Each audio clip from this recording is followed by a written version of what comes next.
Vamos lá, meus amigos.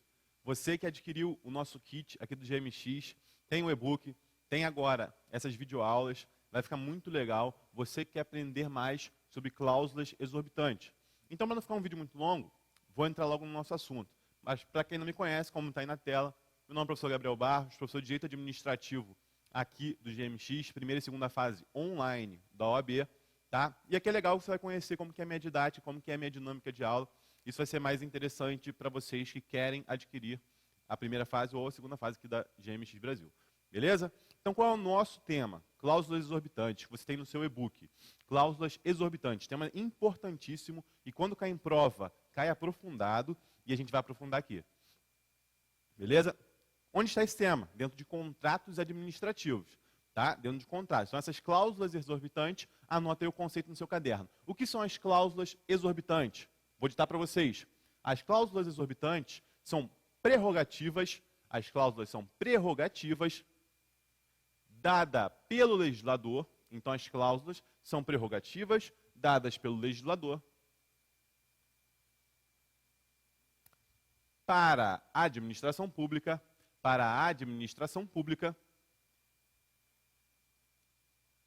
atingir o seu fim imediato. Ah, não é o imediato? Não. O seu fim imediato, vírgula. Qual? O interesse público. Vírgula, o interesse público. Vocês vão ver, quem tem aula comigo, lá na aula de atos administrativos, quando vemos os elementos, que o objeto do contrato, no caso de contrato administrativo, o elemento objeto é o fim imediato. Por quê? É aquela obra, aliás, é o fim imediato, é aquela obra, aquele serviço, aquela prestação de serviço, alienação, compra e por aí vai. O fim imediato, que é esse que a gente colocou no conceito, é sempre o interesse público, sempre invariável, que é o quê? A finalidade do ato administrativo e, no caso, a finalidade do contrato administrativo. Beleza? E quais são as cláusulas exorbitantes? São 5 no total. Alteração unilateral do contrato,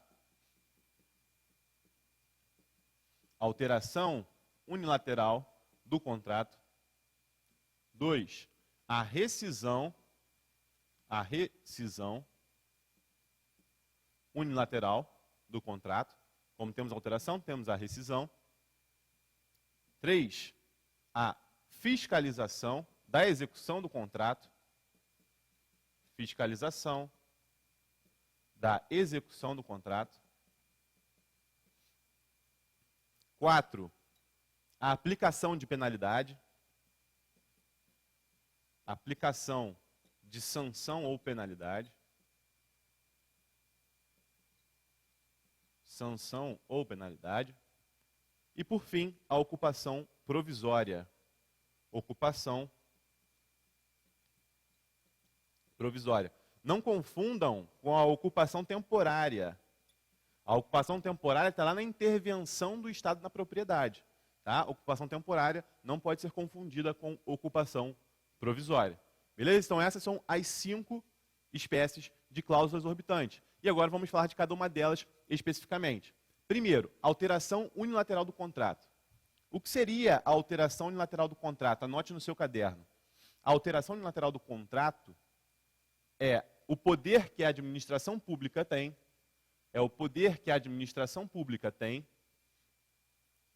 de alterar, nossa, que difícil, hein, Gabriel? Sim, de alterar, muito difícil. O contrato administrativo, alterar o contrato administrativo sem, ao detalhe, sem a anuência ou sem a concordância do contratado, daquele particular que foi contratado. Então, sem a anuência ou sem a concordância do contratado. Esse é o grande detalhe. Mas, Gabriel, tá, ela pode alterar, mas caramba, ela pode alterar qualquer coisa, a qualquer momento, com toda essa liberdade? Claro que não. O legislador sabe que se der muita liberdade para o administrador público, o que pode acontecer? Fraudes, arbitrariedades. Então, por isso que ele traz 2 limitações.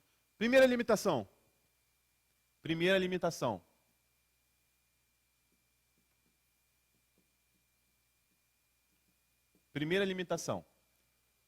O objeto do contrato só poderá ser alterado em sua qualidade,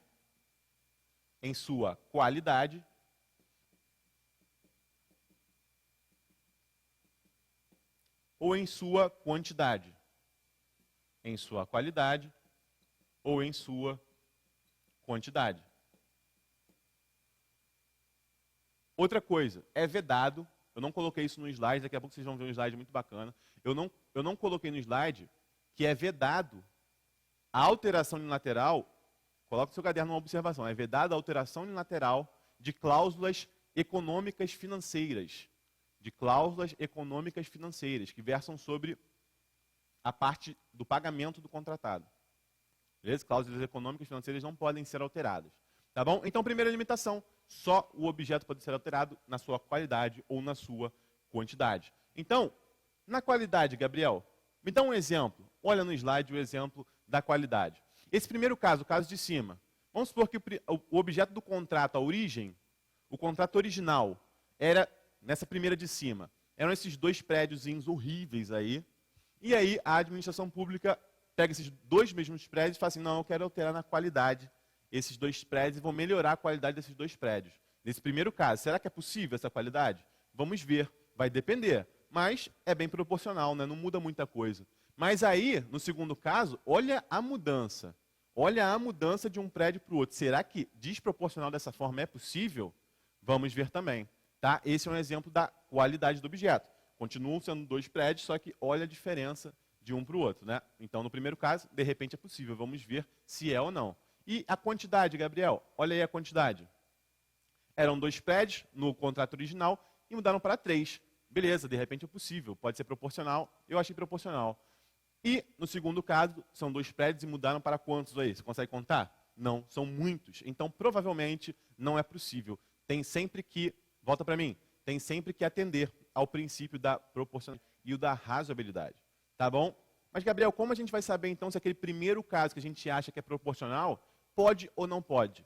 Através da segunda limitação. Através da segunda limitação. O que diz a segunda limitação? A segunda limitação, meus amigos, traz uma regra e uma exceção. Qual é a regra? A regra, muito simples, muito tranquilo.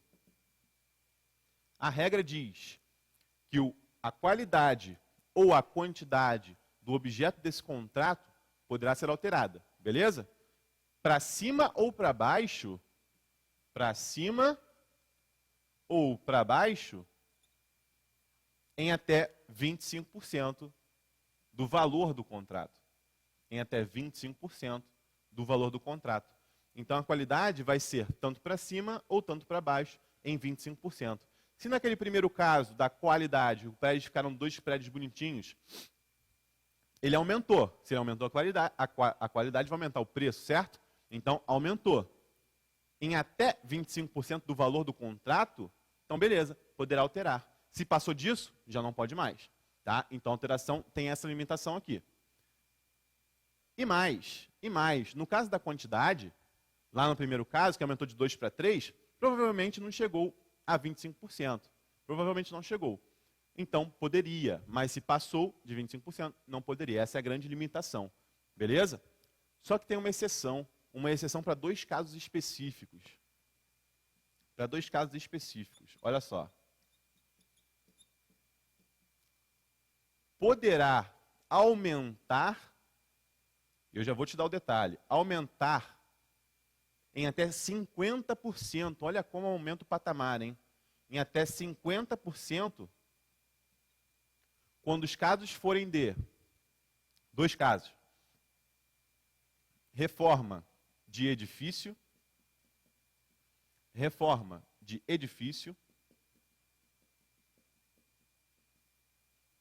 ou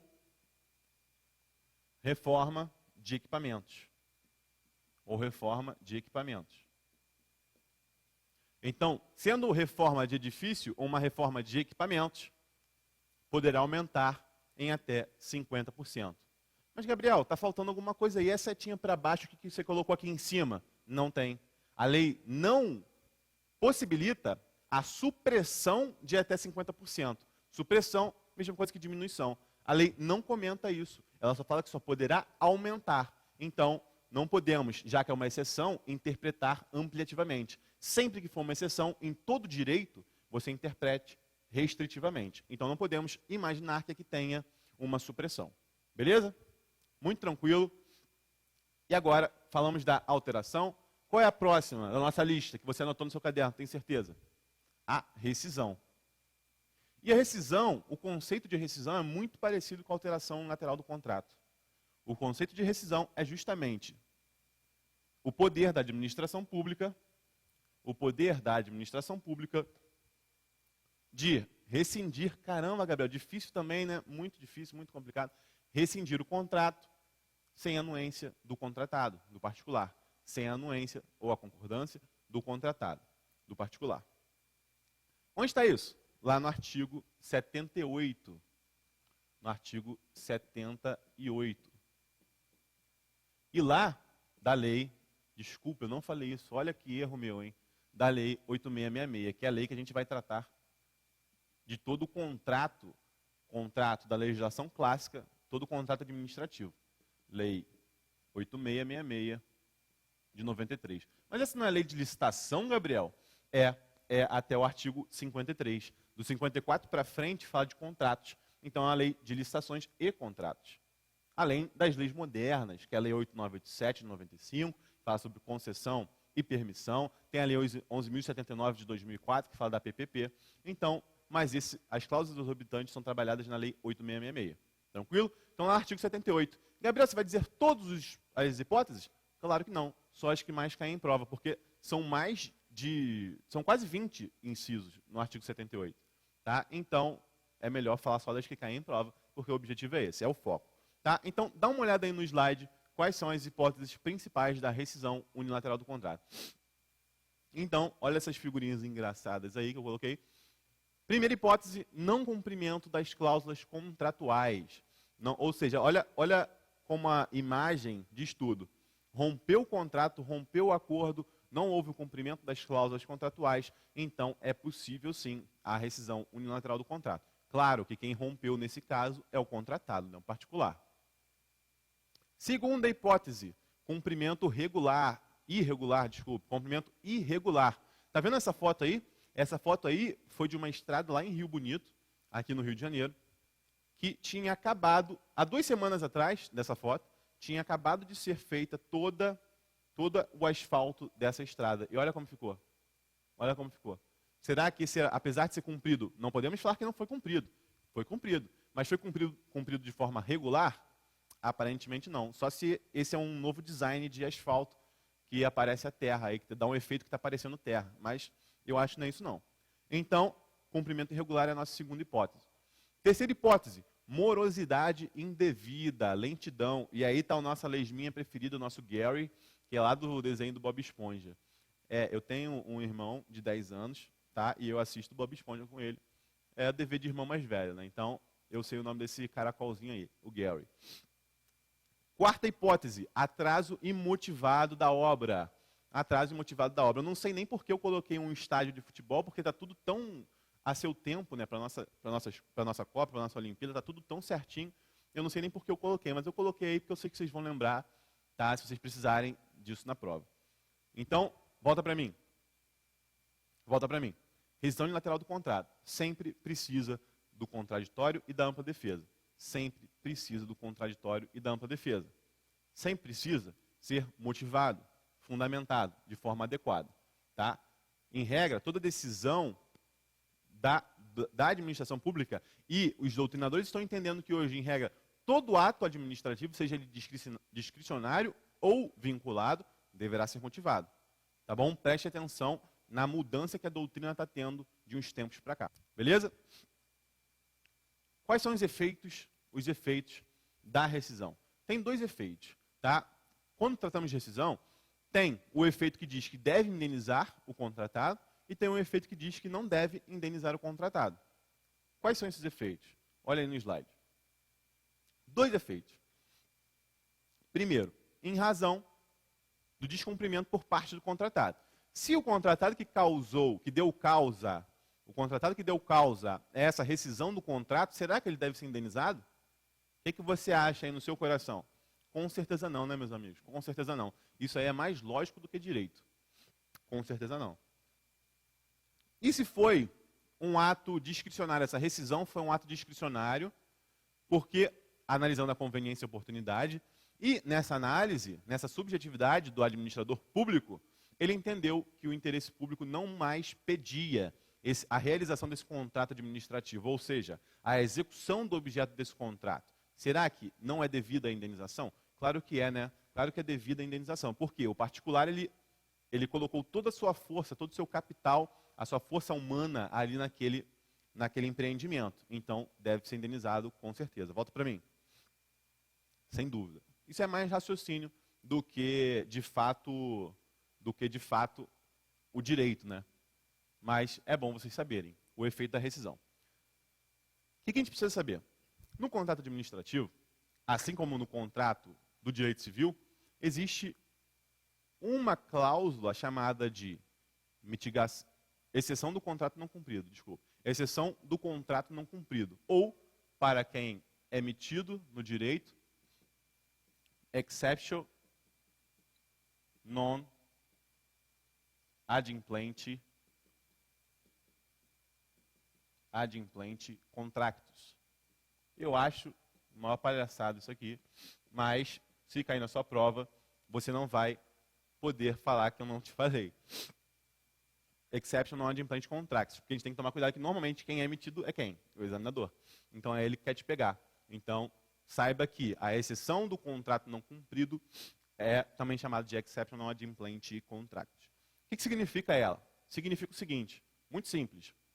Se nós temos um contrato, um acordo de vontade, você não cumpriu a sua parte, eu não sou obrigado a cumprir a minha.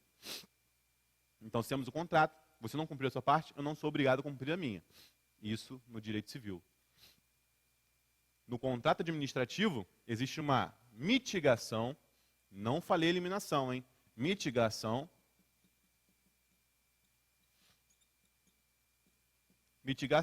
dessa cláusula. Uma mitigação dessa cláusula. Por quê, Gabriel? Porque se a administração pública, em regra, coloca no seu caderno, em regra bem grande, se a administração pública não pagar o contratado, o particular, ele terá, mesmo assim, que continuar executando aquele contrato. Por quê? Por causa de um princípio importantíssimo que rege todo o direito administrativo, principalmente serviços públicos. Quando a gente fala de serviços públicos nas minhas aulas, vocês vão ver esse princípio. O princípio da continuidade do serviço público. O princípio da continuidade acrescente do serviço público. Mas, Gabriel, realmente, você falou que é uma mitigação, não uma eliminação. Então deve ter exceção, né? Exatamente, tem uma exceção. Lá no artigo 78.15, artigo 78.15. Vou botar aqui embaixo, artigo 78. Lembra que eu falei que ele tem quase 20? Então, você já viu que pelo menos 15 ele tem, né? Artigo 78.15. Da onde? Da Lei 8.666, de 93. Sempre vai ser ela, não preciso nem ficar repetindo. Lá fala o quê? Que se a administração pública deixar de pagar o contratado por mais de 90 dias, olha esse número, 90 dias, preste atenção que vai te confundir com a outra hipótese. Por mais de 90 dias, o contratado ou particular tem a opção de suspender a execução do contrato. Então, o particular, quando não receber por mais de 90 dias, tem a opção de suspender a execução do contrato. Tá? Ele não pode rescindir, porque quem rescinde unilateralmente, quem só pode? A administração pública. Então, ele não pode rescindir. Para ele rescindir, ele tem que ir lá judicialmente e conseguir a rescisão judicialmente. Mas ele tem a opção, sim, de suspender a execução do contrato. Se você der um passo atrás, e lá no inciso 14, você vai ver que tem uma outra hipótese lá, que não é comum de cair em prova, mas eu vou mostrar para vocês, que eu quero aprofundar justamente. Lá diz que quando a administração pública, a própria administração pública, ela suspende a execução desse contrato por uma ordem escrita, calma, vou repetir, a administração pública suspende a execução do contrato com uma ordem escrita por mais de 120 dias. Dessa vez, 120 dias. Então, para facilitar, aqui 90 dias, aqui 120 dias.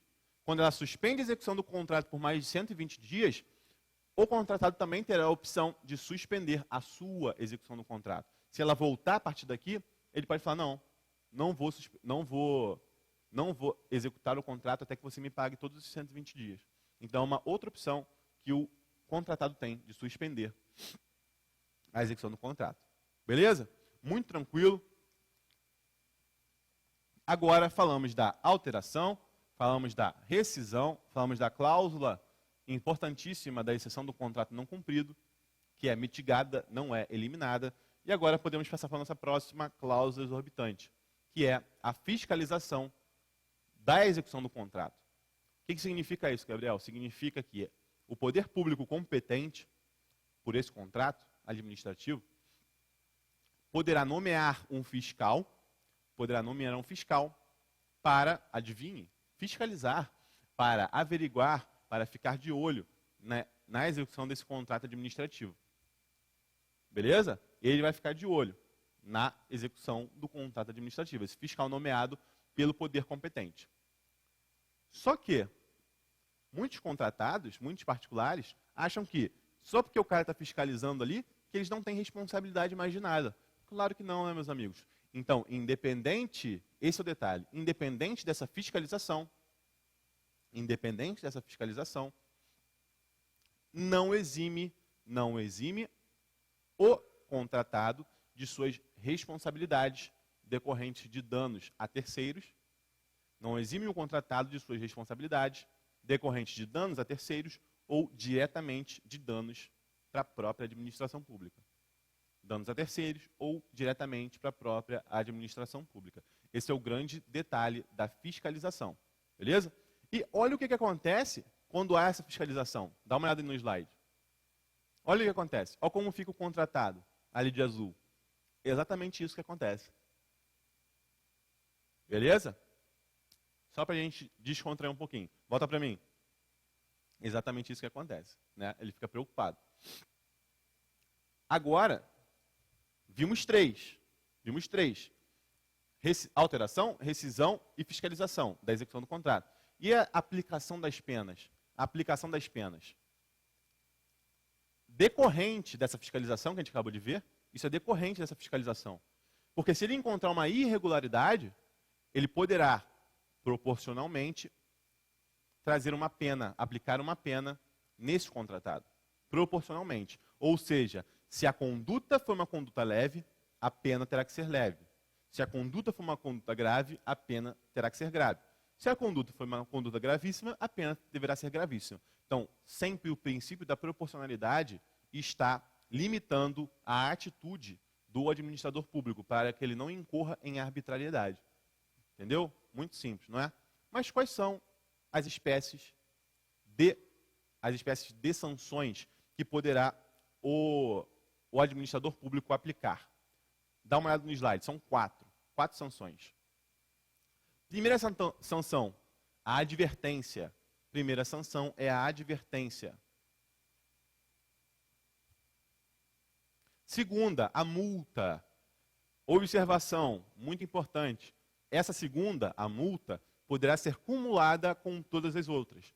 A multa poderá ser cumulada com todas as outras. Então, anote no seu caderno. A multa poderá ser cumulada com todas as outras. E agora que vem a confusão da maioria dos alunos. A terceira, suspensão temporária de licitar e contratar com a administração pública por 2 anos. Suspensão temporária de licitar e contratar com a administração pública por 2 anos.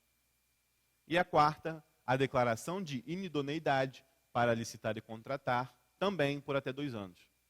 Volta para mim. Gabriel, olha, essas 2 últimas realmente confundem. Porque você não consegue saber só pela nomenclatura qual é a diferença de uma para outra, não é verdade? Mas aqui, comigo, sempre tem um esquema para te ajudar. Porque eu, quando estava aí, sendo aluno, eu adorava esquemas, facilitava pra caramba. Eu estava fazendo a prova, aparece na minha cabeça aqui o esquema quando eu precisava dele. Se você usar cores, melhor ainda. Então, olha o quadro esquemático que eu fiz para vocês com a diferença da terceira para a quarta. Dá uma olhada. Aí, ó, suspensão temporária. Suspensão temporária na esquerda. Ela proíbe de licitar e contratar, sim. Só que apenas naquele ente, no âmbito daquele ente que aplicou a pena. Somente para aquele ente. Se foi no município, só aquele município que você estará proibido de licitar e contratar. Se for no estado, só naquele âmbito do estado. Se quiser passar para outro estado para licitar e contratar, você pode. Essa é a grande diferença. A declaração de inidoneidade é muito mais grave. Por quê? Porque a proibição de licitar e contratar é em toda a administração pública.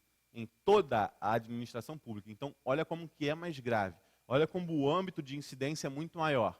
Então, por isso, ela é a quarta. Ela é gradativamente maior. Voltando para a suspensão temporária. Olha o detalhe. Para voltar a licitar e contratar, basta o decurso do tempo. Ou seja, o prazo de 2 anos. Na declaração de inidoneidade, não é só isso. Atenção a isso aí. Porque olha só, para voltar a licitar e contratar, além, sublinho da mesma forma que eu fiz, além de ter que esperar o decurso, também é preciso um procedimento de reabilitação. Volta para mim. Também é preciso um procedimento de reabilitação. Se você não teve tempo de copiar, volta. Como é vídeo, dá um pause, sem problema nenhum. Esse procedimento de reabilitação, ele é um exercício do poder discricionário da administração pública. Então, é ela que vai... Se aquele particular, contratado, que fez aquela irregularidade, que exerceu aquela irregularidade, ele está em condições de voltar a contratar e a licitar em todo o âmbito da administração pública. Tá? Então, por isso que essa pena gravíssima, é uma pena gravíssima. E, outro detalhe, penas gradativas, tá bom? Se foram penas leves, só que várias penas leves, você começa com a advertência, cumula com a multa depois você vai para a suspensão, depois você vai para a declaração de inidoneidade. Beleza? Mesmo que sejam penas leves ao todo o tempo, ele não vai ficar só recebendo advertência só porque a pena é leve. Então, as sanções são gradativas. Tá? E olha como ele fica se ele recebe a 4ª sanção. Dá uma olhada no slide. É assim que ele fica. Esse é o efeito da aplicação de sanção. Esse é o grande efeito. É assim que ele fica. E é essa a intenção. Volta para mim. Beleza. Já vimos 4. Falta a última, a ocupação provisória. Não confunda, como eu já disse, com a ocupação temporária. Lá na intervenção do Estado na propriedade. Tá? A ocupação temporária é aquela que, quando o Estado pega uma escola particular para fazer uma eleição, então ele ocupa temporariamente aquele bem imóvel do particular para uma realização de algum objetivo. Tá? Sempre temporário, obviamente, como já diz o nome. Tá? Rápida pincelada. Dá uma olhada aí no conceito de ocupação provisória, no slide. Isso. Então, ó, a ocupação provisória vem lá da nossa segunda cláusula exorbitante. Em caso de rescisão contratual, olha o que a administração pública pode fazer. Ela ocupa provisoriamente o local, as instalações, os equipamentos, todo o material e mesmo os empregados. Olha o detalhe, mesmo os empregados. E aí estamos de volta com o nosso princípio da continuidade do serviço público. Olha como ele é importante.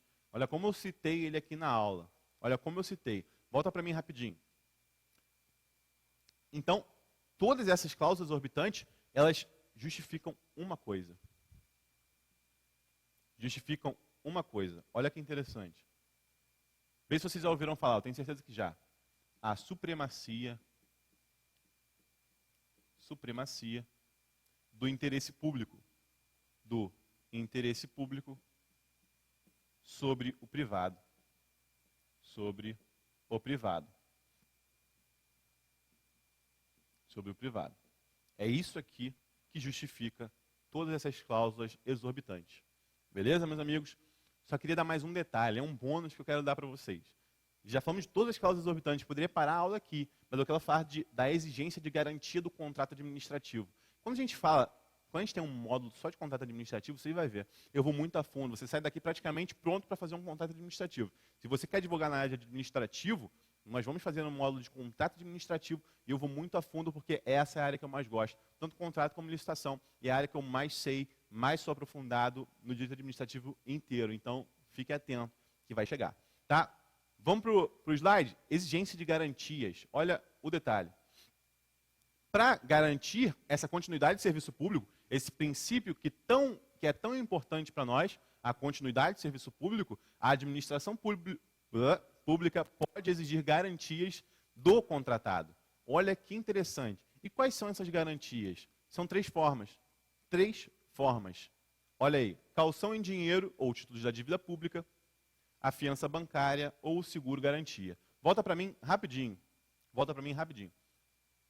São 3, né? Calção, fiança bancária e seguro-garantia. Ou títulos da dívida pública, que são 2, calção e os títulos. Quem é que escolhe a garantia? Você sabe me dizer isso? Pois é isso que o examinador normalmente pergunta. Ou o patamar que eu vou mostrar para vocês daqui a pouco. Quem é que escolhe a garantia é o contratado. A administração pública já tem muito que é exigir a garantia. Então, o contratado pode sim escolher qual que ele vai aceitar, qual que é melhor para ele. Então, a administração pública, fica aí no seu cantinho, você já tem muita prerrogativa. Então, fica aí no seu cantinho que quem escolhe é o contratado. Beleza? Vamos lá aos patamares. Dá uma olhada. Nessas garantias, ela tem um patamar de valor. Então, ele nunca vai passar em regra, olha a regra. O primeiro é a regra. Ele nunca vai passar de 5% do valor do contrato.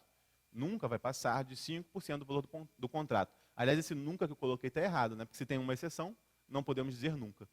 Se for de grande vulto econômico esse contrato administrativo, pode chegar até 10%. Então, volta para mim, se o contrato for de muita grana, se for de muito dinheiro, poderá chegar até 10%. E aqui, agora sim, termina a nossa aula de cláusulas exorbitantes, com esse bônus aí das exigências de garantias. E espero que vocês tenham gostado, espero que vocês tenham gostado do e-book. Se vocês quiserem, estou dando aula de primeira fase de OAB, segunda fase de OAB online, professor Gabriel Barros. No e-book tem meu e-mail, podem mandar dúvidas sobre essa aula, sobre o e-book em si, podem mandar dúvidas sobre qualquer outra coisa. Tem meu Facebook lá, tem meu Twitter, tem os vídeos que eu faço para o YouTube. Vá lá, pergunte, se identifique no Facebook, fala comigo por inbox, não tem problema nenhum. A gente conversa, se quiser falar sobre questão pessoal também, não tem problema nenhum. A gente conversa. É isso aí, galera. Um abraço.